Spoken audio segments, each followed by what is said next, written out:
Au dîner de Noël, ma sœur a souri et a dit « Maman et papa disent que je peux emménager dans ton nouvel appartement la semaine prochaine. » J'ai pris une gorgée de vin et j'ai répondu « Oh, merci de me prévenir à l'avance. Tu devrais emménager mardi. » Quand elle est arrivée mardi après-midi, son sourire a disparu immédiatement. Mais laissez-moi revenir en arrière et expliquer comment nous en sommes arrivés là. Je m'appelle Diana et j'ai 29 ans. Je travaille depuis l'âge de 16 ans, en commençant par des quarts de travail le week-end dans une épicerie à Austin tout en terminant mes études secondaires. Après avoir obtenu mon diplôme, je me suis inscrite au collège communautaire et j'ai travaillé à temps plein dans un hôtel comme réceptionniste. Les horaires étaient horribles, surtout les quarts de nuit, mais j'avais besoin d'argent. Mes parents n'ont jamais offert de m'aider avec les frais de scolarité ou de subsistance. Ils ont clairement fait savoir dès le début que je devais subvenir à mes propres besoins. Ma sœur cadette, Véronica, en revanche, a vécu une vie complètement différente. Elle avait 25 ans et n'avait jamais occupé un emploi pendant plus de 3 mois. Nos parents payaient tout, sa voiture, sa facture de téléphone, ses cartes de crédit, ses virées shopping. Lorsqu'elle a abandonné ses études universitaires après un semestre parce qu'elle trouvait les cours trop stressants, ils ne lui ont même pas demandé de trouver un emploi.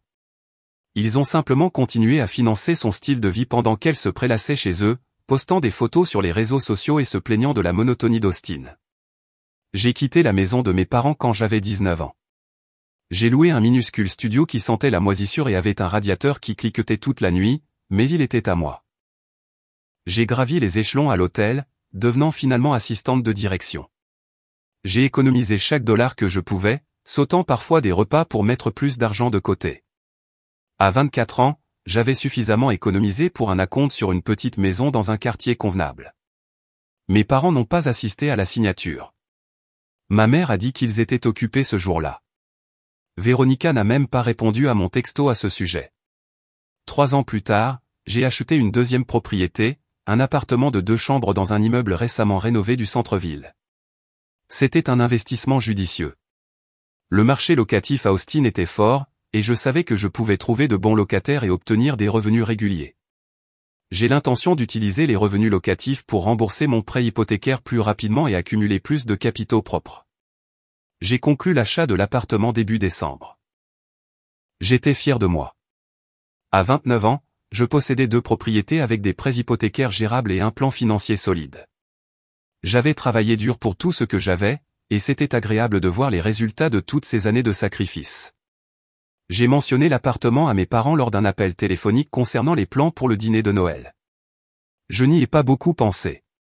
J'ai juste dit que j'avais conclu l'achat d'un bien immobilier d'investissement et que j'étais enthousiaste quant au potentiel de revenus locatifs.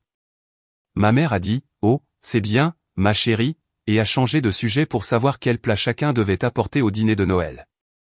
Le réveillon de Noël est arrivé et je me suis rendu chez mes parents avec une bouteille de vin et une tarte aux pommes faite maison. La maison était la même que toujours, les mêmes décorations qu'ils utilisaient depuis 20 ans, le même sapin artificiel dans le coin du salon, la même odeur de jambon qui cuisait au four.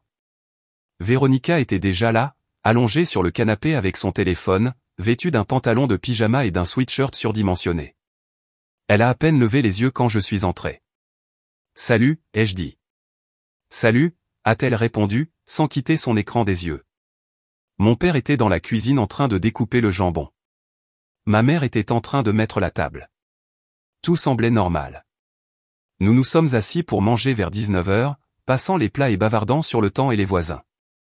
Puis, à mi-parcours du dîner, Véronica a levé les yeux de son assiette et m'a souri. C'était un sourire éclatant et excité, le genre que je n'avais pas vu sur son visage depuis des années.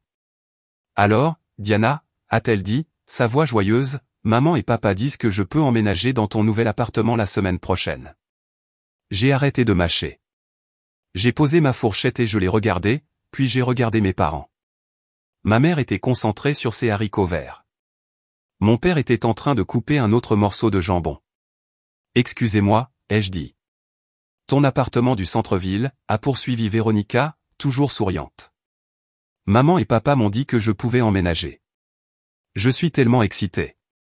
Je meurs d'envie de quitter cette maison et de vivre dans un endroit plus excitant. Le centre-ville est parfait. » J'ai de nouveau regardé mes parents. Ma mère a finalement croisé mon regard, et son expression était tout à fait désinvolte, comme si nous discutions du temps qu'il fait. Eh bien, tu as cette propriété supplémentaire maintenant, a dit ma mère, et Véronica a besoin d'un endroit où vivre. C'est tout simplement logique. C'est logique, ai-je répété lentement. Oui, a dit mon père, sans lever les yeux de son assiette. Tu te débrouilles bien, Diana. Tu peux te permettre d'aider ta sœur. J'ai pris une gorgée de vin, laissant le liquide reposer dans ma bouche pendant un moment avant d'avaler. Mon esprit était en effervescence, mais j'ai gardé un visage neutre. Des années de travail dans l'hôtellerie m'avaient appris à cacher mes émotions quand c'était nécessaire. Oh, ai-je dit légèrement. Merci de me prévenir à l'avance. Le sourire de Véronica s'est élargi. Je sais, n'est-ce pas? Je ne voulais pas t'embêter avec tous les détails. Maman et papa ont dit qu'ils s'en chargeraient. Tu devrais emménager mardi, ai-je dit, en prenant une autre gorgée de vin. Parfait, a dit Véronica. J'ai déjà commencé à faire mes valises. Ma mère a semblé soulagée. Mon père a approuvé d'un signe de tête. Véronica est retournée à son téléphone, probablement déjà en train d'envoyer des textos à ses amis à propos de son nouvel appartement passionnant au centre-ville. J'ai terminé mon dîner en silence, répondu aux questions quand on m'a parlé, et je suis parti vers 21h avec un sourire poli et un signe de la main en guise d'adieu. Le trajet de retour à ma maison a duré 20 minutes. J'ai serré fermement le volant, mes jointures blanchies par la lueur des lampadaires. J'étais furieuse, mais je calculais aussi. J'avais appris il y a longtemps que la colère sans stratégie était inutile. Quand je suis rentré chez moi, je me suis assise à ma table de cuisine avec mon ordinateur portable et une tasse de café. Il était presque 22h, mais j'étais complètement réveillé. J'ai ouvert ma boîte de réception et j'ai commencé à rédiger une annonce de location pour l'appartement. J'avais initialement prévu d'attendre la fin des vacances pour trouver des locataires, peut-être prendre quelques semaines pour meubler l'endroit et le rendre parfait, mais les plans changent. J'ai écrit une description détaillée de la propriété, 2 chambres, 2 salles de bain, une cuisine rénovée avec des appareils en acier inoxydable, une laveuse et une sécheuse dans l'unité, un balcon avec vue sur le centre-ville, à distance de marche des restaurants et des magasins. J'ai indiqué le loyer mensuel à un taux concurrentiel, sachant que cela attirerait l'attention rapidement. Puis j'ai pris des photos. Je suis retourné au centre-ville ce soir-là et j'ai passé 2 heures à photographier tous les angles de l'appartement. Les pièces vides étaient en fait plus belles en photo que je ne l'avais prévu. Les planchers de bois franc brillaient sous les lumières, et les grandes fenêtres donnaient à l'espace une sensation d'ouverture et d'aération. À minuit, l'annonce était en ligne sur 3 sites web de location différents. J'ai réglé mon téléphone pour qu'il m'avertisse de toute demande de renseignements et je suis finalement allé me coucher. Je me suis réveillé le lendemain matin avec 17 messages. Apparemment, les appartements abordables de 2 chambres dans le centre-ville d'Austin étaient très demandés. J'ai passé la journée de Noël à répondre aux demandes de renseignements, à planifier des visites et à effectuer des vérifications des antécédents. Le 26 décembre, j'avais 3 candidats sérieux. Ils avaient tous des emplois stables, un bon crédit et d'excellentes références. J'ai prévu des visites en personne pour le 27. La première candidate était une jeune femme nommée Jessica, qui travaillait comme physiothérapeute dans un centre de réadaptation. Elle était professionnelle, polie et est tombée amoureuse de l'appartement desquels est entrée. Elle a posé des questions réfléchies sur les commodités de l'immeuble et le quartier. Elle avait un revenu stable et occupait son emploi depuis 4 ans. Les deuxièmes candidats étaient un couple, tous 2 enseignants dans un collège local. Ils étaient sympathiques et enthousiastes, parlant de la façon dont l'emplacement réduirait de moitié leur temps de trajet. Ils louaient dans la banlieue et étaient enthousiastes à l'idée de vivre au centre-ville. Le troisième candidat était un étudiant diplômé qui travaillait à temps partiel dans un laboratoire de recherche. Il était calme mais semblait responsable. Ses références étaient élogieuses et son ancien propriétaire a dit qu'il n'avait jamais manqué un paiement de loyer. J'aimais les 3 candidats, mais Jessica se démarquait. Elle avait tout ce que je recherchais chez un locataire, revenu stable, antécédents propres, bonne référence et une appréciation sincère de la propriété. Je l'ai appelée ce soir-là et lui ai offert le bail. Vraiment, a-t-elle dit, sa voix brillante d'excitation. C'est incroyable. Merci beaucoup. Pouvez-vous signer le bail et emménager la semaine prochaine, ai-je demandé. Absolument, a-t-elle dit. Je peux signer demain si vous voulez. Parfait, ai-je dit. Rencontrons-nous à l'appartement vendredi à midi. Je serai là, a dit Jessica. Nous nous sommes rencontrés le vendredi 29 décembre.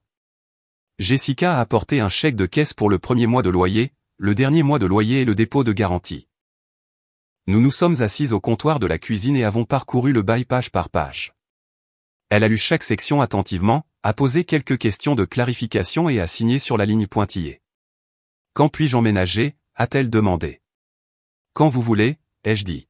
« Vous avez officiellement les clés maintenant. » Jessica rayonnait. « Je pense à mardi. J'ai une semaine de congé, c'est donc le moment idéal. »« Mardi, c'est parfait » ai-je dit, en lui tendant les clés. Nous nous sommes serrés la main, et elle est partie d'un pas vif, déjà en train d'envoyer des textos à quelqu'un au sujet de sa nouvelle place. Je me suis assise dans l'appartement vide pendant quelques minutes après son départ, ressentant un profond sentiment de satisfaction. La propriété était louée. J'avais un bail signé, un paiement intégral et un locataire responsable qui prendrait soin de l'endroit. Tout a été géré de manière professionnelle et légale. J'ai verrouillé et je suis rentré chez moi, prévoyant déjà comment j'allais passer l'après-midi du mardi. Pendant le week-end, j'ai suivi ma routine normale. J'ai fait mes quarts de travail à l'hôtel, fait des courses, suis allé à la salle de sport. Je n'ai pas contacté mes parents ni Véronica. Ils ne m'ont pas contacté non plus, ce qui était typique. Nous n'étions pas une famille proche. Nous nous parlions rarement en dehors des rassemblements obligatoires des fêtes de fin d'année. Le lundi soir, j'ai reçu un texto de Véronica. « C'est toujours bon pour demain ? J'emménage vers 14 h. » J'ai souri et j'ai répondu « Oui, à bientôt alors. » Elle a renvoyé une chaîne d'émoticônes excités. Je me suis couché tôt ce soir-là, réglant mon réveil pour 7 h du matin. Mardi allait être une journée importante, et je voulais être bien reposé. Je me suis réveillé en me sentant calme et concentré. Je me suis préparé un bon petit déjeuner, ce que je n'avais rarement le temps de faire les jours de travail, œufs brouillés, pain grillé, fruits frais et café. J'ai mangé lentement, savourant chaque bouchée. Vers midi, j'ai envoyé un texto à Jessica. « Salut, je voulais juste savoir si vous emménagez aujourd'hui. » Elle a répondu immédiatement. « Oui, les déménageurs sont en train de charger le camion maintenant. Devrait être là vers 13 h. »« Parfait, » ai-je répondu. « Faites-moi savoir si vous avez besoin de quoi que ce soit. On fera. Merci encore pour tout. » J'ai passé l'heure suivante à nettoyer ma propre maison, à faire la lessive et à m'occuper.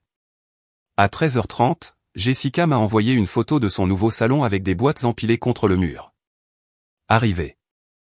Cet endroit est encore mieux que dans mes souvenirs. J'ai souri et j'ai renvoyé un pouce levé. À 13 h 45, mon téléphone a sonné. C'était ma mère. « Diana » a-t-elle dit, sa voix tendue, « Où es-tu » ? « À la maison » ai-je dit. « Pourquoi » ? « Véronica est à l'appartement » a dit ma mère. « Il y a des gens là-bas. Des gens qui emménagent des meubles. »« Oh » ai-je dit, gardant une voix légère. « Oui, ce sont mes locataires. Ils ont emménagé aujourd'hui. » Il y a eu un long silence à l'autre bout du fil. « Tes locataires » a répété ma mère. « Oui » ai-je dit. « J'ai loué l'appartement la semaine dernière. Je pensais vous l'avoir mentionné. »« Tu ne l'as certainement pas mentionné » a dit ma mère, sa voix s'élevant. « Véronica se tient dehors avec toutes ses affaires. Elle est humiliée. Je suis désolé qu'elle soit bouleversée, ai-je dit, mais l'appartement est loué maintenant.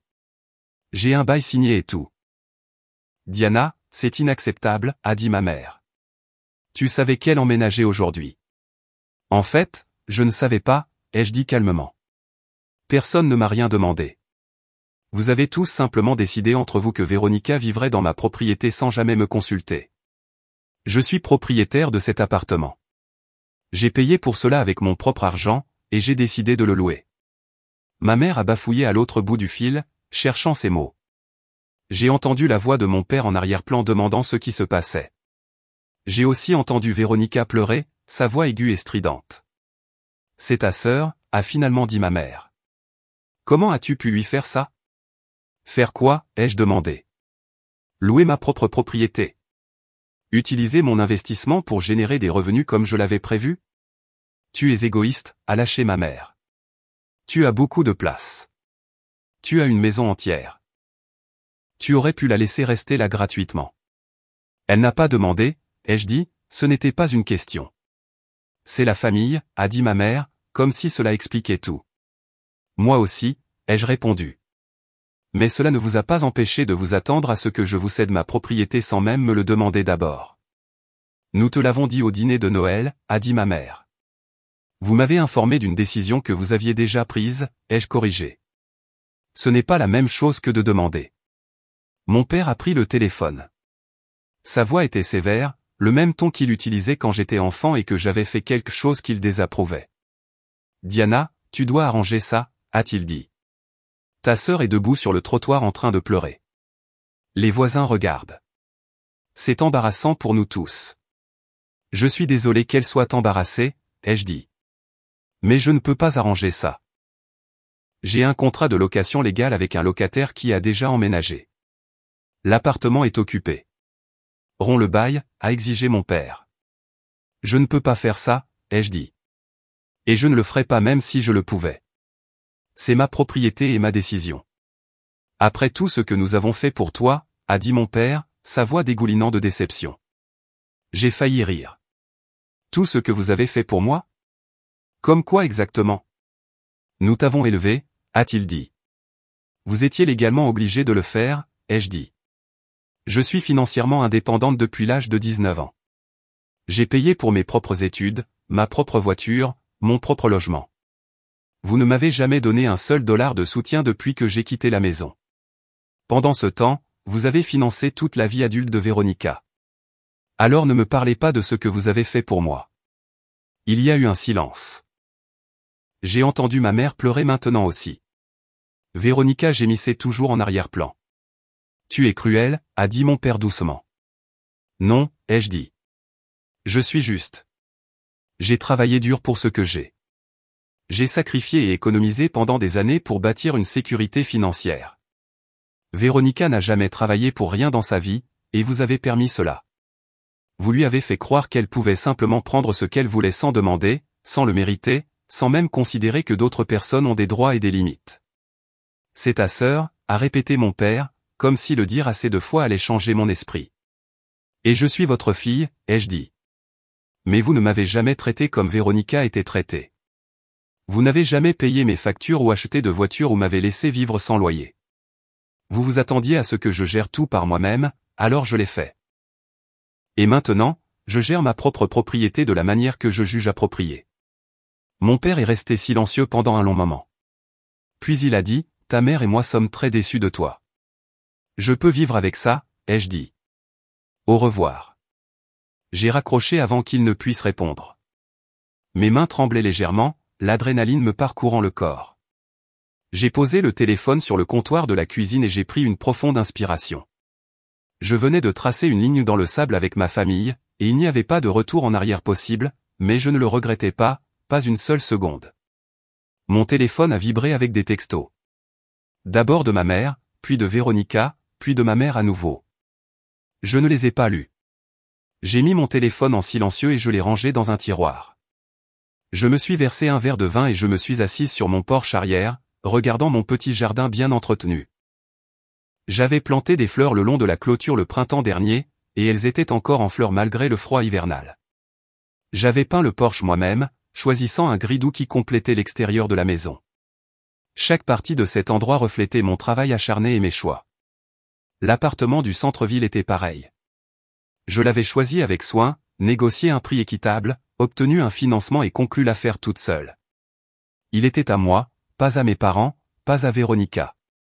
À moi, et j'avais tous les droits de décider quoi en faire. J'ai siroté mon vin lentement, sentant la tension dans mes épaules s'apaiser progressivement. Le soleil commençait à se coucher, peignant le ciel dans des nuances d'orange et de rose. C'était magnifique. Vers 18h, j'ai sorti mon téléphone du tiroir et j'ai vérifié les messages. Il y avait 12 textos au total. La plupart étaient des variations de « Comment as-tu pu faire ça ?» et « Tu es en train de déchirer cette famille » et « Véronica est dévastée ». Il y avait un texto de Véronica qui se démarquait. J'ai dû retourner chez maman et papa. Tout le monde m'a vu me faire refouler. Je suis tellement humilié. Comment as-tu pu? Je l'ai lu 2 fois, puis je l'ai supprimé sans répondre. Il y avait aussi un message vocal de ma mère. Je l'ai écouté. Diana, c'est ta mère. Je ne sais pas ce qui t'est arrivé, mais ce comportement est inacceptable. Ta sœur avait besoin de cet appartement. Elle avait des projets. Elle a dit à tous ses amis qu'elle allait déménager au centre-ville. Maintenant, elle doit leur dire qu'elle vit toujours à la maison comme une enfant. Tu l'as humiliée. Tu nous as tous humiliés. J'espère que tu es heureuse. Le message vocal s'est terminé par un clic. Je l'ai sauvegardé au cas où j'aurais besoin de preuves de leur comportement, puis j'ai remis mon téléphone dans le tiroir. Je me suis préparé à dîner, poulet grillé, légumes rôtis et une salade d'accompagnement. J'ai mangé à ma table de cuisine, seul, mais pas solitaire. J'avais appris il y a longtemps qu'il valait mieux être seul qu'entouré de personnes qui ne me respectaient pas. Après le dîner, j'ai fait la vaisselle, mis des vêtements confortables et je me suis installé sur mon canapé avec un livre que je voulais lire depuis des mois. Pour la première fois depuis des semaines, je me sentais complètement en paix. Ma propriété était louée à un bon locataire. Mes finances étaient solides. Mes limites étaient claires, et ma famille comprenait enfin que je n'étais pas un paillasson sur lequel ils pouvaient marcher à chaque fois qu'ils voulaient quelque chose. Le lendemain matin, je me suis réveillé en constatant que mes parents et Véronica m'avaient bloqué sur les réseaux sociaux. Je l'ai découvert lorsque j'ai essayé de regarder une photo que ma mère avait postée du dîner de Noël, voulant voir s'il y avait des détails révélateurs que j'avais manqués concernant leur plan. Au lieu de cela, j'ai trouvé des profils vides et des messages d'erreur. C'était presque drôle. Ils avaient décidé que me couper numériquement était une sorte de punition, comme si je m'accrochais désespérément à leur présence en ligne. En réalité, je vérifiais leur page peut-être une fois par mois, généralement par ennui plutôt que par intérêt sincère. Je suis allé travailler ce jour-là en me sentant plus légère que je ne l'avais été depuis des années. Mon manager a remarqué le changement dans mon humeur et l'a commenté lors de notre réunion matinale. « Tu as l'air heureuse aujourd'hui », a-t-elle dit. « Bonnes vacances ? » Très productive, ai-je répondu avec un sourire. L'hôtel était occupé avec les touristes du Nouvel An, et je me suis investi dans mon travail. J'ai aidé les clients avec les réservations, résolu les problèmes, coordonné avec l'entretien ménager et géré une crise mineure lorsque l'un des ascenseurs est tombé en panne. À la fin de mon quart de travail, j'étais fatigué mais satisfaite. Quand je suis rentré chez moi ce soir-là, il y avait une carte scotchée à ma porte d'entrée. J'ai reconnu l'écriture de ma mère sur l'enveloppe. Je l'ai enlevée et suis entré, jetant mes clés sur le comptoir avant de l'ouvrir. La carte avait une image générique de fleurs sur le devant. À l'intérieur, ma mère avait écrit un long message dans son écriture soignée et précise. « Diana, ton père et moi avons parlé, et nous pensons que tu dois reconsidérer tes actions. La famille est la chose la plus importante dans la vie, et tu as profondément blessé Véronica. Elle pleure depuis 2 jours de suite. Elle mange à peine. Elle ne veut pas quitter sa chambre. Tu lui as fait ça. Nous t'avons élevée pour que tu sois gentille et généreuse, mais tu es devenue égoïste et froide. Nous te donnons 1 semaine pour reconsidérer. Si tu résilies le bail avec ton locataire et donnes l'appartement à Véronica comme nous l'avions convenu, nous pouvons passer à autre chose. Sinon, tu dois comprendre qu'il y aura des conséquences. Nous ne pourrons pas avoir de relation avec quelqu'un qui traite la famille de cette façon. Le choix t'appartient. » J'ai lu la carte 3 fois, ressentant à chaque fois une émotion différente, d'abord l'incrédulité, puis la colère, puis quelque chose proche du soulagement. Il me donnait un ultimatum. Ils croyaient vraiment que menacer de me couper allait me faire céder à leurs exigences. Ils pensaient que j'avais plus besoin d'eux que j'avais besoin de mon propre respect de soi. Je me suis dirigé vers ma cuisine, j'ai ouvert le tiroir où je gardais les allumettes et j'ai emmené la carte dehors sur mon porche arrière. Je l'ai tenue au-dessus de mon petit foyer et j'ai allumé un coin, regardant les flammes consumer l'écriture soignée de ma mère. Le papier s'est enroulé et a noirci, et en quelques secondes, il n'était plus que cendre. Je n'ai pas répondu à la carte. Je n'ai pas appelé ou envoyé de texto. J'ai simplement continué ma vie comme si rien ne s'était passé. 3 jours plus tard, ma tante m'a appelé. C'était la sœur cadette de ma mère, et nous n'avions jamais été particulièrement proches. Elle vivait à 2 heures de route et n'apparaissait généralement qu'aux grandes fêtes de fin d'année. « Diana » a-t-elle dit quand j'ai répondu. « J'ai entendu parler de ce qui s'est passé avec Véronica. »« Ah bon » ai-je dit d'un ton neutre. « Ta mère est très bouleversée » a continué ma tante. Elle m'a appelé en pleurant hier. Elle a dit que j'ai refusé de laisser Véronica vivre dans mon appartement, ai-je corrigé. Et je n'ai pas refusé. On ne me l'a jamais demandé. Ils ont décidé entre eux que Véronica emménagerait sans me consulter. Au moment où ils ont pris la peine de m'en informer, je l'avais déjà loué à un locataire payant. Toujours est-il, a dit ma tante, Véronica est de la famille. N'aurais-tu pas pu faire une exception? Pourquoi? Ai-je demandé, pourquoi devrais-je faire une exception pour quelqu'un qui n'a jamais travaillé pour rien, qui ne m'a jamais témoigné de respect ou de considération, qui ne m'a même jamais remercié pour une seule chose que j'ai faite? Parce que c'est ta sœur, a dit ma tante, comme si c'était la chose la plus évidente au monde. Ce n'est pas une raison suffisante, ai-je dit. Être apparenté à quelqu'un ne lui donne pas des droits automatiques sur ta propriété ou tes ressources. Ma tante a soupiré. Tu sais Diana, tout n'est pas une question d'argent et de propriété. Parfois, la famille est plus importante que d'avoir raison. Je suis d'accord, ai-je dit, la famille devrait être importante. Mais la famille signifie aussi respecter les limites et se traiter équitablement. Mes parents n'ont jamais fait ça. Ils ont toujours favorisé Véronica, toujours attendu de moi que je sois la personne responsable tandis qu'elle pouvait faire ce qu'elle voulait. J'en ai assez d'accepter cette dynamique. Alors, tu vas juste les couper de ta vie, a demandé ma tante. Ce sont eux qui menacent de me couper de leur vie, ai-je souligné. Ils m'ont envoyé une carte disant qu'ils ne peuvent pas avoir de relation avec moi à moins que je fasse ce qu'ils veulent. C'est de la manipulation, pas de l'amour. Ma tante est restée silencieuse pendant un moment. Puis elle a dit, je pense que tu fais une erreur. La famille, c'est pour toujours. Tu vas le regretter. Peut-être, ai-je dit, mais j'en doute. Après avoir raccroché, j'ai réalisé que mes mains tremblaient à nouveau, non pas de peur ou d'incertitude, mais de l'épuisement pur et simple de devoir m'expliquer encore et encore à des gens qui avaient déjà décidé que j'avais tort. J'ai vérifié mon téléphone et j'ai vu que Jessica m'avait envoyé une photo de son salon entièrement meublé. L'appartement avait l'air magnifique. Elle avait ajouté des plantes, des œuvres d'art et des touches chaleureuses qui donnaient à l'espace l'impression d'être un vrai chez-soi. J'adore cet endroit. Merci encore d'être une si bonne propriétaire. J'ai souri et répondu, je suis tellement contente que tu t'installes bien. Fais-moi savoir si tu as besoin de quoi que ce soit. Ce soir-là, j'ai décidé de me faire plaisir. J'avais travaillé dur et géré des drames familiaux pendant des jours. Je mérite quelque chose de bien. J'ai conduit jusqu'à mon restaurant préféré en centre-ville, un petit restaurant italien qui faisait des pâtes incroyables. J'ai commandé un verre de vin rouge et leur spécial du jour, un risotto aux champignons parfaitement crémeux et savoureux. J'ai mangé lentement, savourant chaque bouchée et observant les autres convives autour de moi. Il y avait des couples en rendez-vous, des familles avec de jeunes enfants, des groupes d'amis qui fêtaient quelque chose. Tout le monde semblait heureux et détendu. C'était un bon rappel que la vie existait en dehors de la dysfonction de ma famille. Alors que je finissais mon repas, mon téléphone a vibré. C'était un texto d'un numéro inconnu, ici Véronica. Maman m'a donné ton numéro puisque tu nous as bloqués. Je veux juste que tu saches que tu as ruiné ma vie. J'avais tout prévu.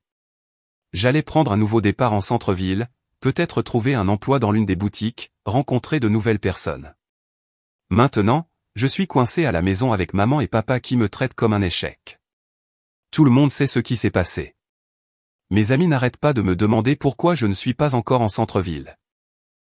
Je ne sais pas quoi leur dire. C'est de ta faute.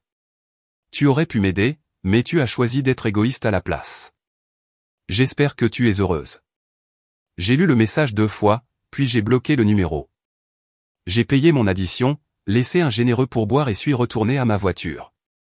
L'air nocturne était frais et vif, et les lumières du centre-ville scintillaient contre le ciel sombre. Je me sentais calme et lucide. Véronica voulait que je me sente coupable. Mes parents voulaient que je me sente coupable. Ma tante voulait que je me sente coupable. Mais je ne l'étais pas. Je me sentais libre. La semaine que mes parents m'avaient donnée pour reconsidérer la situation s'est écoulée sans aucune communication de ma part. Je suis allé travailler, j'ai payé mes factures, j'ai vérifié auprès de Jessica que tout se passait bien avec l'appartement, et j'ai vécu ma vie exactement comme je le voulais. Le 8e jour, mon téléphone a sonné à 7 heures du matin. C'était mon père. J'ai failli ne pas répondre, mais la curiosité a pris le dessus. Allô, ai-je dit. Diana, a dit mon père. Sa voix était froide et formelle. Ta semaine est écoulée. As-tu reconsidéré? Non, ai-je dit simplement. Alors c'est un adieu, a dit mon père. Ta mère et moi ne pouvons pas avoir de relation avec quelqu'un qui traite la famille comme tu as traité Véronica. Tu as fait ton choix, et nous avons fait le nôtre. D'accord, ai-je dit. Il y a eu une pause. Je pense qu'il s'attendait à ce que je supplie ou pleure ou essaie de le faire changer d'avis. Quand je n'ai rien dit d'autre, il a continué, nous ne t'inviterons plus aux événements familiaux. Anniversaire, fête, rien. Pour autant que nous soyons concernés, tu ne fais plus partie de cette famille. Je comprends, ai-je dit calmement. Tu comprends, a répété mon père, sa voix s'élevant légèrement. C'est tout ce que tu as à dire? Que veux-tu que je dise, ai-je demandé. Vous m'avez donné un ultimatum. Je ne vais pas rompre un bail légal et expulser une bonne locataire juste pour vous faire plaisir. Donc, si cela signifie que vous ne voulez pas avoir de relation avec moi, alors c'est votre décision. C'est votre décision. Mon père a dit, tu choisis la propriété plutôt que la famille. Non, ai-je dit, je choisis le respect de soi plutôt que la manipulation. Il y a une différence. Mon père a fait un bruit de dégoût. Je ne sais même plus qui tu es. Si, tu sais, ai-je dit. Je suis la même personne que j'ai toujours été. Je travaille dur. Je prends soin de moi. Et je ne laisse pas les gens profiter de moi. La seule chose qui a changé, c'est que je ne fais plus semblant d'accepter la façon dont vous me traitez. Nous t'avons toujours traité équitablement, a dit mon père. Ce n'est pas vrai, et tu le sais, ai-je répondu. Mais cela n'a plus d'importance. Si vous voulez me couper de votre vie parce que je n'ai pas voulu donner un logement gratuit à Véronica, alors faites-le. Je vais bien. Mon père a raccroché sans dire au revoir. Je me suis assise sur le bord de mon lit pendant quelques minutes, le téléphone toujours à la main. J'ai attendu que la tristesse ou le regret me frappe, mais ce n'est jamais arrivé. Au lieu de cela, je me suis senti étrangement paisible. La décision avait été prise. Il n'y avait plus d'incertitude, plus à attendre que le couperet tombe. C'était fait. Je me suis préparé pour le travail et j'ai continué ma journée comme d'habitude. Je n'ai pas pleuré. Je n'ai appelé personne pour en parler. J'ai juste accepté et suis allé de l'avant. Au cours des semaines suivantes, j'ai découvert à quel point ma famille avait peu participé à ma vie. Les appels téléphoniques maladroits où ma mère se plaignait de tout et me demandait à peine comment j'allais ne me manquaient pas. Les culpabilisations ou les comparaisons constantes avec Véronica ne me manquaient pas. L'impression de ne jamais être assez bien, peu importe ce que j'accomplissais, ne me manquait pas. Ce que j'ai remarqué, c'est combien plus d'énergie j'avais sans le drainage constant des drames familiaux. Je me sentais plus légère. J'ai commencé à aller à la salle de sport plus régulièrement. J'ai fait un voyage d'un week-end à San Antonio juste parce que j'en avais envie. J'ai lu des livres, essayé de nouvelles recettes et renoué avec de vieux amis qui m'appréciaient vraiment. Jessica s'est avérée être une locataire idéale. Elle payait le loyer à temps chaque mois, gardait l'endroit impeccable et m'envoyait parfois des photos de petites améliorations qu'elle avait apportées avec ma permission. Elle avait peint l'une des chambres en bleu clair et ajouté des étagères flottantes. C'était professionnel et beau. En février, elle m'a envoyé un texto à propos d'une petite fuite sous l'évier de la cuisine. J'ai appelé un plombier immédiatement et je l'ai fait réparer dans les 24 heures. Jessica a été impressionnée par la rapidité avec laquelle j'ai réagi. Tu es vraiment la meilleure propriétaire que j'ai jamais eue, m'a-t-elle envoyé. La plupart des gens auraient mis des jours à s'en occuper. Je prends soin de mes propriétés, ai-je répondu. Et les bons locataires comme toi méritent un service réactif. Cela faisait du bien d'être apprécié. Cela faisait du bien d'avoir une relation professionnelle basée sur le respect mutuel plutôt que sur des attentes unilatérales. Pendant ce temps, j'ai entendu dire par des sources détournées que Véronica vivait toujours avec mes parents et était toujours au chômage. Ma tante l'a laissé échapper lors d'une rencontre fortuite à l'épicerie fin février. Elle avait l'air mal à l'aise quand elle m'a vu, comme si elle ne savait pas si elle devait me reconnaître ou faire semblant que nous étions des étrangères. « Bonjour, Diana » a-t-elle finalement dit. « Bonjour » ai-je répondu poliment. « Comment vas-tu » a-t-elle demandé, bien que son ton suggérait qu'elle ne voulait pas vraiment savoir. « Je vais bien » ai-je dit. « Comment vas-tu »« Bien, bien » a-t-elle dit. « J'ai vu ta mère la semaine dernière. Elle est toujours très bouleversée par tout. Je suis désolé d'entendre ça, ai-je dit, bien que je ne le sois pas du tout. Véronica a du mal, à continuer ma tante, apparemment incapable de s'en empêcher. Elle n'a pas réussi à trouver un emploi. Ta mère pense que toute la situation a affecté sa confiance. C'est malheureux, ai-je dit d'un ton neutre. Ma tante m'a regardé avec attente, comme si elle attendait que j'exprime de la culpabilité ou que je propose de régler la situation. Quand je n'ai rien dit d'autre, elle a soupiré. Eh bien, je devrais y aller, a-t-elle dit. Prends soin de toi, Diana. Toi aussi, ai-je dit. Je l'ai regardé s'éloigner, son chariot rempli de provisions, et je n'ai absolument rien ressenti. Pas de culpabilité, pas de regret, pas de désir de tendre la main et de faire amende honorable, juste un léger sentiment de soulagement que la conversation soit terminée. En mars, j'ai reçu une lettre par la poste de mes parents. Elle était adressée formellement avec mon nom complet tapé sur l'enveloppe. À l'intérieur se trouvait une seule feuille de papier avec un bref message, « Diana, nous vous écrivons pour vous informer que nous vous retirons de notre testament. Puisque vous avez choisi de privilégier l'argent et la propriété plutôt que la famille, nous ne voyons aucune raison de vous laisser un héritage. Tout ira à Véronica, qui comprend la valeur de la famille. Nous espérons que vous trouverez le bonheur dans vos choix. » La lettre était signée par mes deux parents, leur signature précise et définitive. Je l'ai lue une fois, puis je l'ai pliée et mise dans un dossier avec d'autres documents importants. Ce n'était pas une surprise. En fait, je m'attendais à quelque chose comme ça. Mes parents avaient toujours utilisé l'argent et les cadeaux comme outil de contrôle, et me retirer du testament n'était qu'une autre tentative de me punir. Ce qu'ils ne comprenaient pas, c'est que je n'avais jamais compté sur un héritage. J'avais bâti ma propre sécurité financière. Je n'avais pas besoin de leur argent. Je n'en ai jamais eu besoin. Le printemps est arrivé, et avec lui une nouvelle opportunité.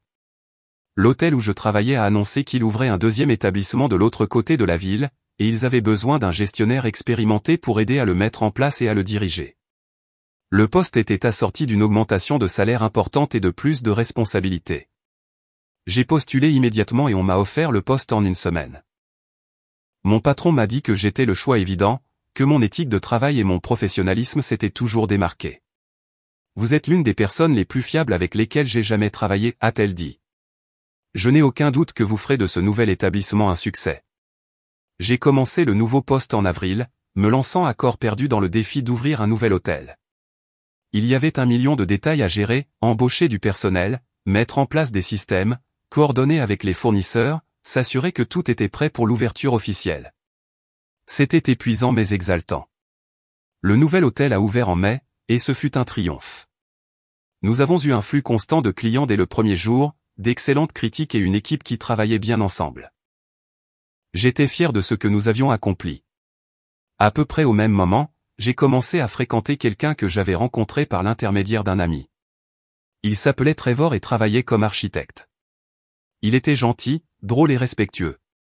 Quand je lui ai parlé de la situation avec ma famille, il a écouté sans jugement. Ça a dû être difficile, a-t-il dit. Oui, ai-je admis, mais c'était aussi nécessaire. Je ne pouvais pas continuer à les laisser me traiter de cette façon. Je pense que tu as fait le bon choix, a dit Trevor. La famille devrait te soutenir, pas te démolir. C'était rafraîchissant d'être avec quelqu'un qui comprenait que des relations saines nécessitaient des limites et un respect mutuel. Nous avons pris les choses lentement, appréciant la compagnie de l'autre sans nous précipiter dans quoi que ce soit de sérieux. En juin, Jessica m'a envoyé un texto avec des nouvelles. Salut Diana, je voulais te faire savoir que j'ai eu une promotion au travail. Je vais voyager plus pour mon travail, ce qui est excitant. L'appartement est parfait pour moi en ce moment, mais je voulais te prévenir que je pourrais avoir besoin de déménager dans une autre ville dans 1 an ou 2, selon comment les choses se passent au travail. Je te préviendrai évidemment bien à l'avance. Je voulais juste te tenir au courant. Félicitations pour la promotion, ai-je répondu. Et merci de me le faire savoir. J'apprécie vraiment d'avoir une locataire aussi communicative. Tiens-moi au courant de tes plans. Le message de Jessica m'a fait réfléchir à l'avenir de l'appartement. Si elle déménageait un jour, je devrais trouver un nouveau locataire. Mais c'était un problème pour un autre jour. Pour l'instant, tout fonctionnait parfaitement. Un samedi après-midi de juillet, j'étais dans un café du centre-ville en train de travailler sur des documents pour l'hôtel quand j'ai surpris une conversation à la table voisine. 2 femmes parlaient, et l'une d'elles a mentionné mes parents par leur nom. J'ai jeté un coup d'œil et j'ai reconnu l'une des femmes comme une ancienne voisine de la rue de mes parents. Je ne l'avais pas vue depuis des années, mais sa voix était distinctive. Je me sens tellement mal pour eux, disait-elle. Leur fille les a complètement coupés de sa vie pour rien, a juste refusé d'aider sa propre sœur. Tu imagines? C'est horrible, a répondu l'autre femme. La famille devrait passer en premier. Exactement, a dit la voisine. Et la pauvre Véronica. Elle vit toujours chez elle, tu sais. Je la vois parfois quand je passe en voiture. Elle a l'air si triste. Toute la situation a été difficile pour tout le monde. J'ai gardé la tête baissée, faisant semblant de me concentrer sur mon ordinateur portable. Une partie de moi voulait me retourner et leur dire la vérité, leur expliquer qu'elle n'avait qu'un seul côté de l'histoire. Mais je savais que cela n'aurait pas d'importance. Les gens croyaient ce qu'ils voulaient croire, et mes parents s'étaient clairement présentés comme les victimes. J'ai fini mon café et je suis parti sans rien dire. Qu'elles pensent ce qu'elles veulent. Je connaissais la vérité, et c'était suffisant. En août, j'ai reçu un message inattendu sur les réseaux sociaux d'une cousine à qui je n'avais pas parlé depuis des années. Elle s'appelait Olivia et était la fille du frère de mon père. Nous avions été proches enfants, mais nous nous étions éloignés à l'âge adulte. « Salut Diana », disait son message. J'espère que cela ne sort pas de nulle part, mais j'ai entendu parler de ce qui s'est passé avec tes parents et Véronica. Je voulais juste que tu saches que je ne pense pas que tu aies fait quoi que ce soit de mal. J'ai observé comment ils te traitent par rapport à la façon dont ils traitent Véronica pendant des années, et cela m'a toujours dérangé. Tu as travaillé si dur pour tout ce que tu as, et ils n'avaient pas le droit de s'attendre à ce que tu leur remettes simplement ta propriété. Quoi qu'il en soit, je voulais juste te contacter et te dire que si tu veux un jour prendre un café ou discuter, j'aimerais savoir comment tu vas. Je suis resté à regarder le message pendant longtemps, ressentant une chaleur dans ma poitrine que je n'avais pas prévue. Quelqu'un dans ma famille voyait réellement la situation clairement. Quelqu'un comprenait. J'ai répondu immédiatement. Olivia, merci beaucoup de m'avoir contacté. Ton message signifie plus que tu ne le sais. J'adorerais discuter. Es-tu libre le week-end prochain? Nous avons prévu de nous rencontrer pour le brunch le samedi suivant. Quand nous nous sommes finalement assis ensemble, on avait l'impression que le temps n'avait pas passé. Olivia était chaleureuse et sincère, et elle a écouté mon côté de l'histoire sans interrompre ni juger. J'ai toujours su que tes parents favorisaient Véronica, a dit Olivia. Mon père avait l'habitude de le commenter aussi. Il pensait que c'était injuste tout ce qu'ils attendaient de toi alors qu'ils donnaient à Véronica un laissez-passer gratuit pour tout. Ça fait du bien d'entendre quelqu'un d'autre dire ça, ai-je admis. J'ai passé tellement de temps à me demander si j'étais folle ou égoïste de ressentir ce que je ressentais. Tu n'es pas folle, a dit Olivia fermement. Tu as fixé une limite, et ils n'ont pas pu le supporter. C'est leur problème, pas le tien. Nous avons parlé pendant des heures, nous rattrapant sur nos vies et prévoyant de nous voir plus régulièrement. C'était un rappel que la famille ne devait pas être définie par la biologie seule. Les personnes qui se souciaient vraiment de vous étaient celles qui se présentaient et vous soutenaient, quels que soient les liens du sang. Alors que l'été se transformait en automne, ma vie a continué à s'améliorer. Mon travail se passait bien. Ma relation avec Trevor se développait bien, et mon amitié avec Olivia était devenue une source de joie régulière. L'appartement générait des revenus constants, et Jessica restait une excellente locataire. J'avais bâti une bonne vie pour moi-même, une vie basée sur le travail acharné, le respect de soi et des limites saines. Et j'avais tout fait sans l'approbation ou le soutien de mes parents. Octobre est arrivé avec des températures plus fraîches et des feuilles changeantes. Je me promenais dans un centre commercial un samedi après-midi quand je suis tombé sur Véronica. C'était la première fois que je la voyais depuis le dîner de Noël il y a près de 10 mois. Elle sortait d'un magasin de vêtements avec plusieurs sacs à provisions. Quand elle m'a vu, son visage a traversé une série d'expressions, surprise, colère, puis quelque chose qui ressemblait presque à de la honte. Diana, a-t-elle dit. Véronica, ai-je répondu calmement. Nous sommes restés là pendant un moment, ni l'une ni l'autre tout à fait sûrs de ce qu'il fallait dire. Elle avait l'air différente, plus âgée d'une certaine manière, même si cela ne faisait que 10 mois. Il y avait des cernes sous ses yeux, et ses vêtements avaient l'air chers mais mal ajustés, comme si elle avait perdu ou pris du poids récemment. Comment vas-tu, ai-je demandé, plus par politesse que par intérêt sincère. Bien, a-t-elle dit rapidement. Trop rapidement. Super, en fait. Vraiment super. Tant mieux, ai-je dit. J'ai été occupé, a continué Véronica, ces mots venant plus vite maintenant. Très occupé. Je pense à reprendre mes études ou peut-être à créer une entreprise. J'ai beaucoup d'options. Ça a l'air bien, ai-je dit d'un ton neutre. Le visage de Véronica a rougi. Je sais ce que tu penses. Tu penses que je suis paresseuse et inutile. Tu penses que je ne peux rien faire seule? Je n'ai rien dit de tel, ai-je souligné. Tu n'as pas besoin de le dire, a rétorqué Véronica. Je peux le voir sur ton visage.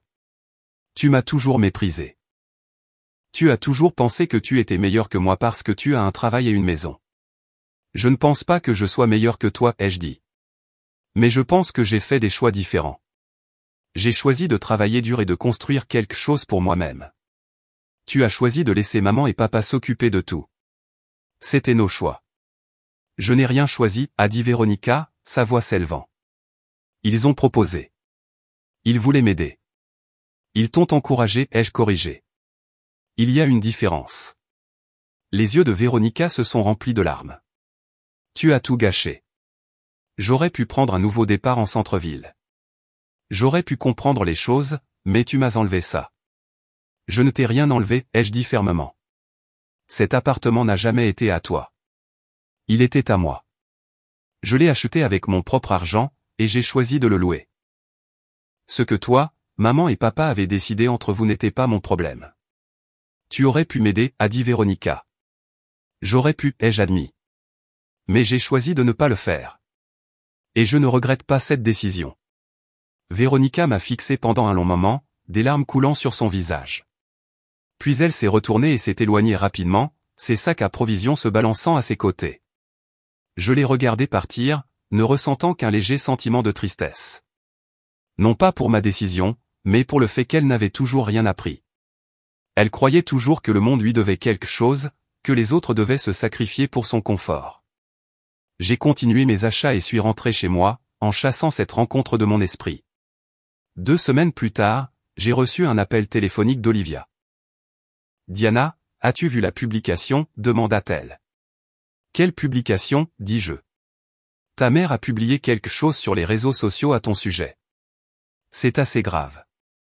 Je pensais que tu devais le savoir. » Mon estomac s'est noué. Qu'est-ce qu'elle a dit? Elle a écrit un long texte sur les enfants ingrats et sur la façon dont elle et ton père ont tout sacrifié pour vous élever, pour finalement vous voir abandonner la famille.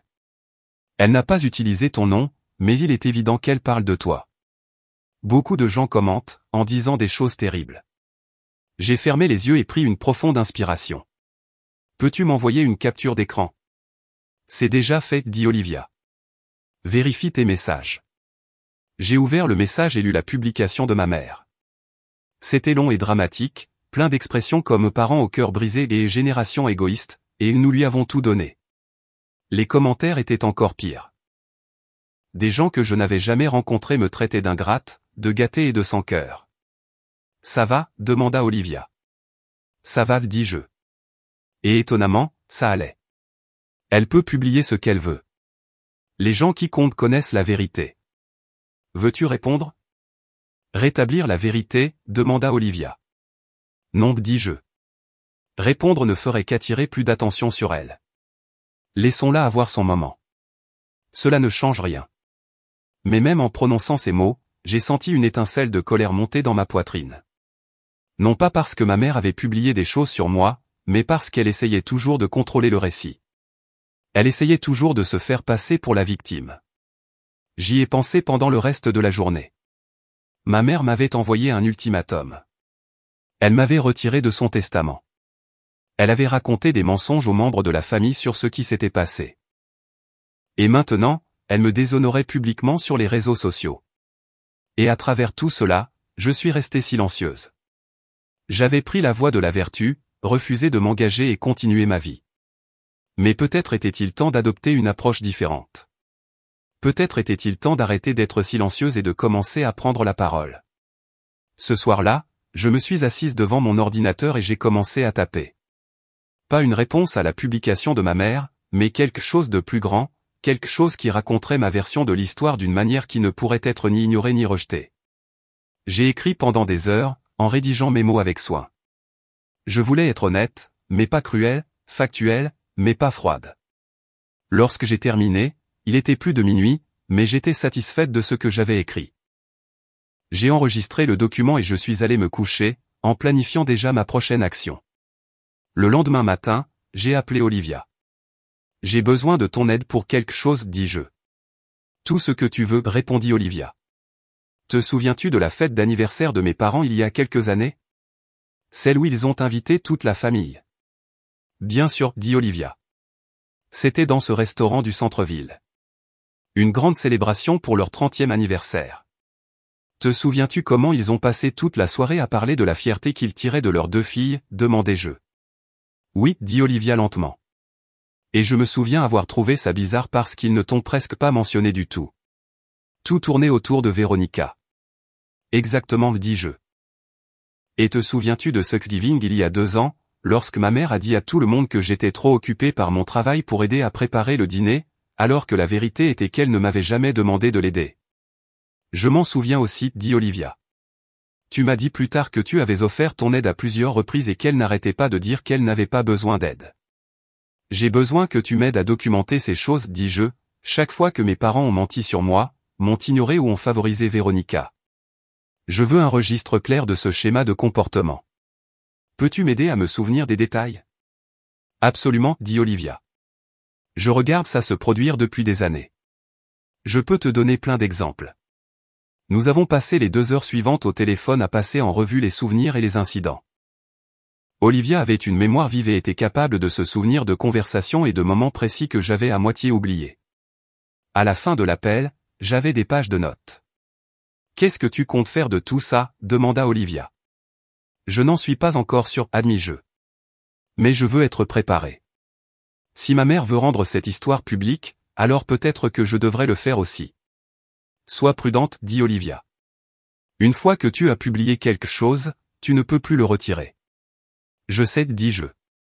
Et je vais y réfléchir attentivement avant de faire quoi que ce soit. Mais même en disant cela, je savais que j'avais déjà pris ma décision. J'en avais assez d'être silencieuse. J'en avais assez de laisser mes parents contrôler le récit.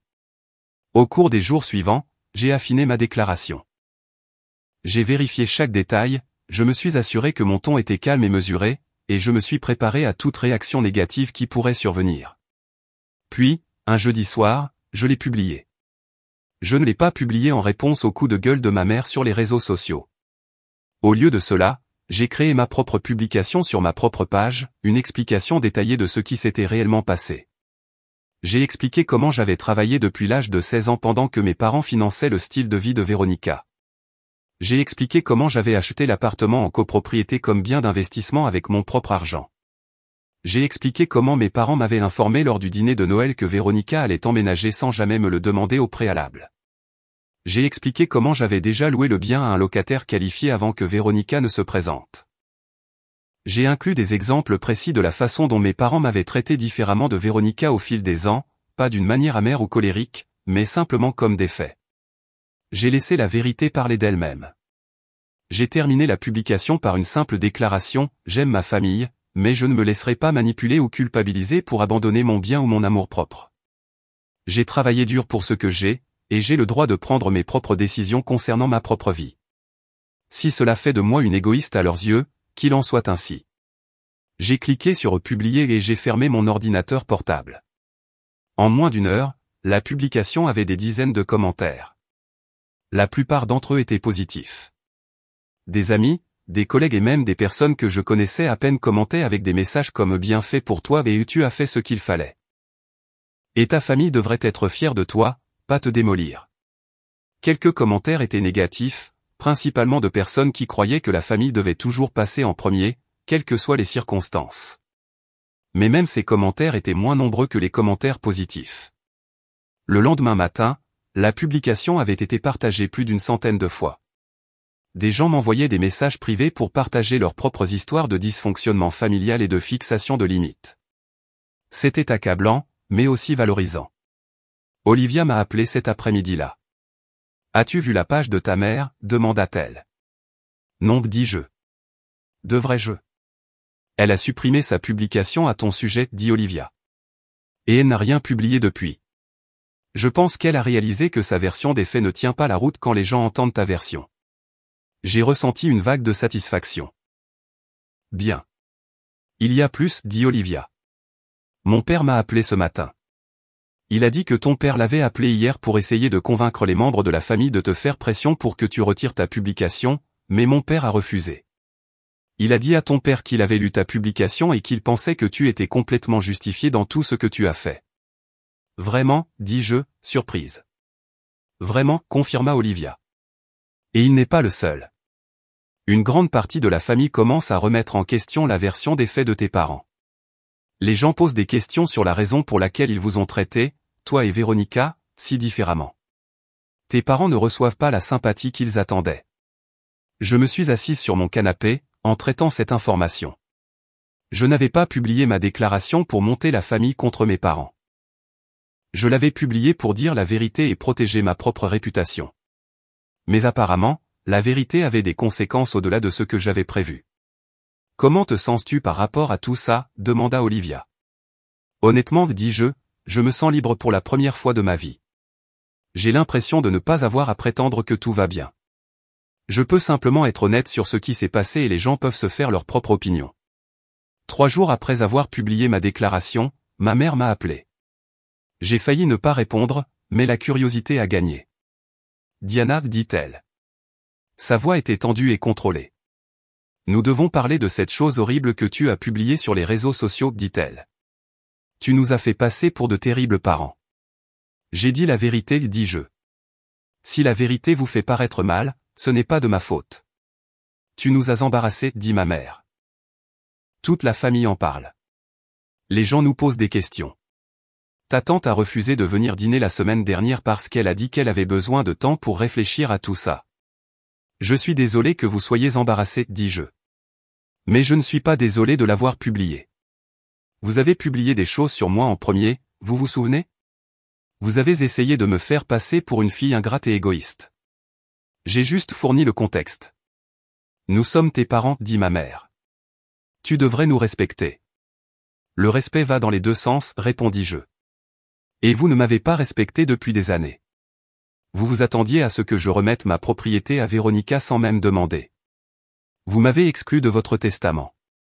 Vous m'avez envoyé des ultimatums et avez essayé de me manipuler.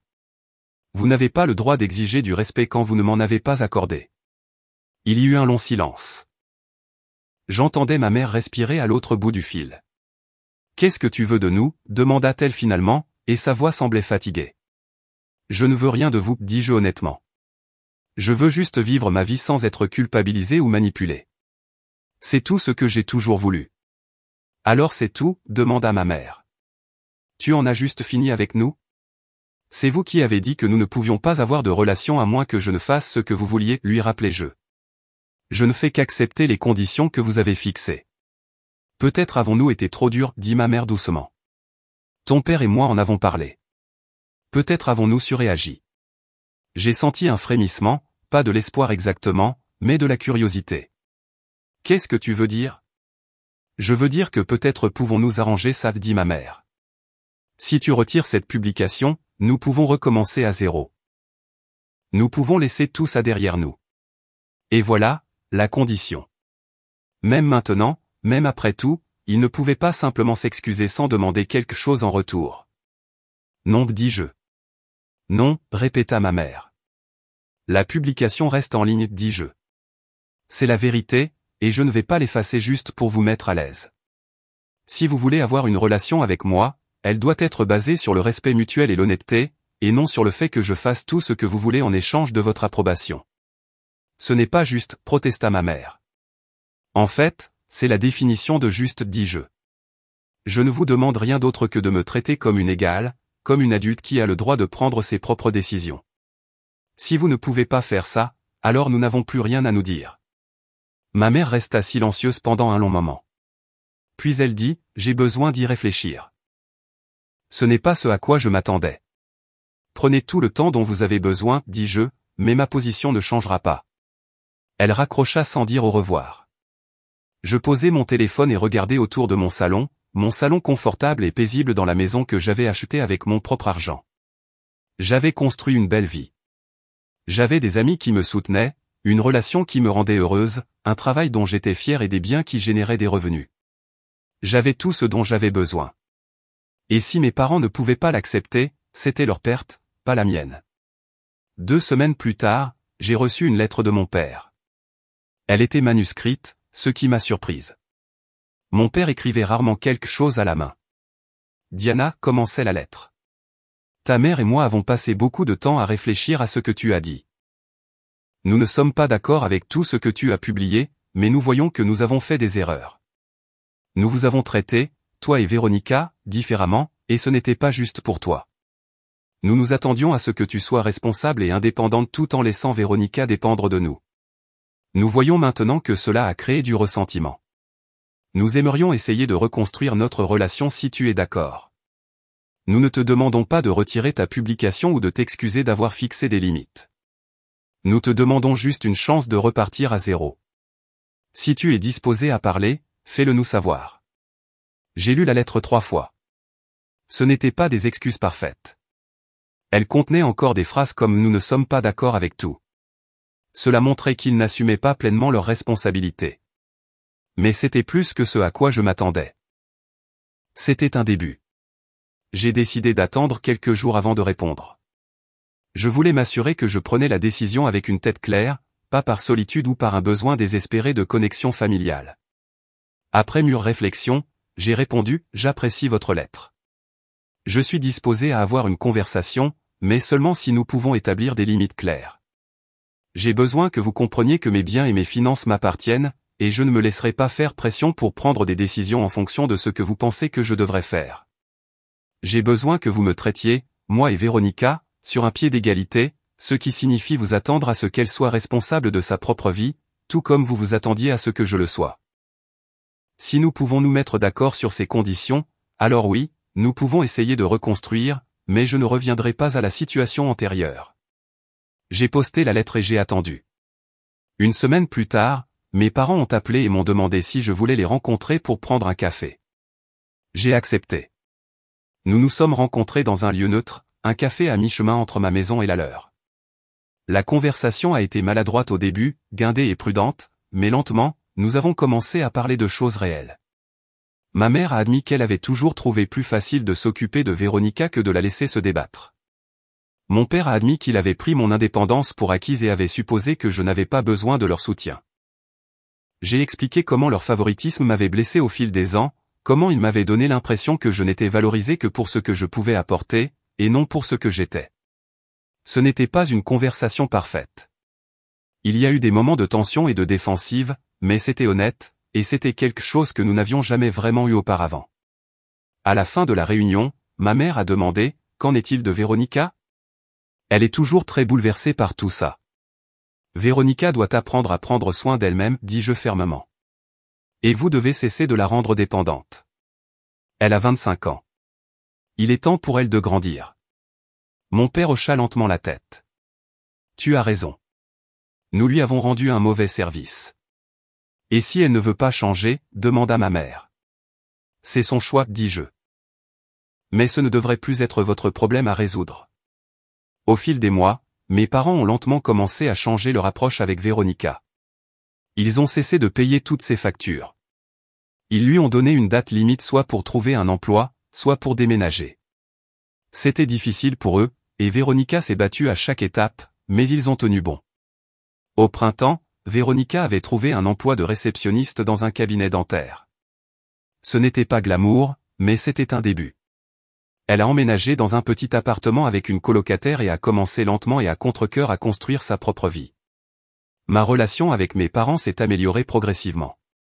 Nous ne serions jamais aussi proches que certaines familles, mais nous avons trouvé un moyen de coexister avec un respect mutuel. Ils ont cessé de faire des demandes, et j'ai cessé de m'attendre à ce qu'ils changent du jour au lendemain. L'appartement a continué à générer des revenus stables.